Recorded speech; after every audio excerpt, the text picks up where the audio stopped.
Mr. Lincoln's Way is about a young boy named Eugene who is raised in a white supremacist family. His school principal is an African American man named Mr. Lincoln. Eugene was a typical bully in the beginning of the story. He struggled in all of his classes at school and started fights with all of the children. Mr. Lincoln could see that Eugene was not a bad boy, but simply that he was troubled. Mr. Lincoln notices that Eugene has an interest in birds, something that he himself holds dear to his heart. He shows the boy a bird book and begins to discuss the school's atrium with him. They work together to help the atrium flourish and grow. Finally, birds begin inhabiting the atrium and Eugene becomes very happy and less aggressive. Unfortunately, Eugene has another incident in which he harasses two Mexican-American students.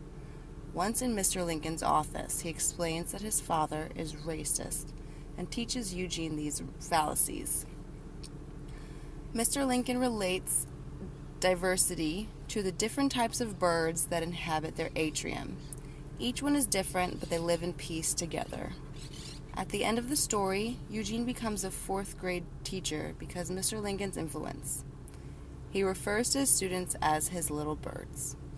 I thought the story was truly beautiful and inspiring. Mr. Lincoln does not approach the boy with hate or discontent.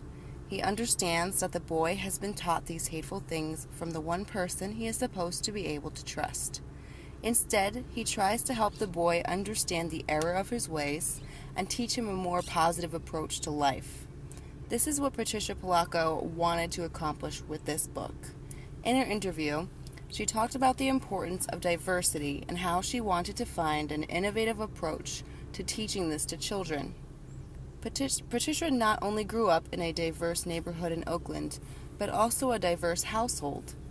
She lived with her grandparents, who all came from different nations. They were also of a lower class and did not have much besides stories to share.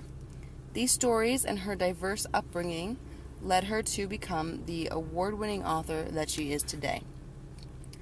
Patricia said that once she moved to a rural area, she realized that not all children are exposed to this type of diversity and acceptance. She wanted to create stories that allowed children to be exposed to this in order to be a greater citizen of the world.